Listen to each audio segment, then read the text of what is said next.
केसारी भाई पर अरे हिट भैले चर्चा से खेसारी हो चर्चा कैले आंगनबाड़ी। अरे हिट भैले चर्चा से खेसारी हो चर्चा कैले आंगनबाड़ी। अरे कैले आंगनबाड़ी हो कैले आंगनबाड़ी। अरे हिट भैले चर्चा से खेसारी हो चर्चा कैले आंगनबाड़ी। अरे हिट भैले चर्चा से खेसारी हो चर्चा कैले आंगनबाड़ी। अरे बाबा दुआरी गैले हमर खेसारी भैया। अरे बाबा दुआरी गैले हमरो बता में भैया। अरे होना को के कैले जय जयकार हो कारम।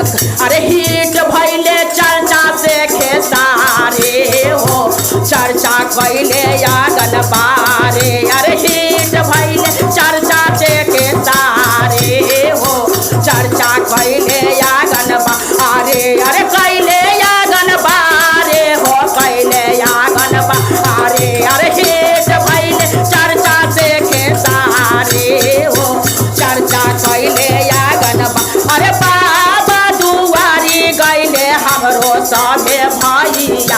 अरे बाबा दुआरी गैले हमरो सभा भैया। अरे होना खो के महिमा बड़ी भारी हो चर्चा कैले आंगनबाड़ी। अरे होना खो के महिमा बड़ी भारी हो चर्चा कैले आंगनबाड़ी। अरे हिट भैले चर्चा से खेसारी हो चर्चा कैले आंगनबाड़ी। अरे हिट भैले चर्चा से खेसारी हो चर्चा कैले आंगनबाड़ी। अरे बाबा दुआरी गेलन गोरिया बहनो। अरे बाबा दुआरी गेलन साधे बहनो। अरे होना को के महिमा बड़ी भारी हो चर्चा कैले आंगनबाड़ी। अरे होना को के महिमा बड़ी भारी हो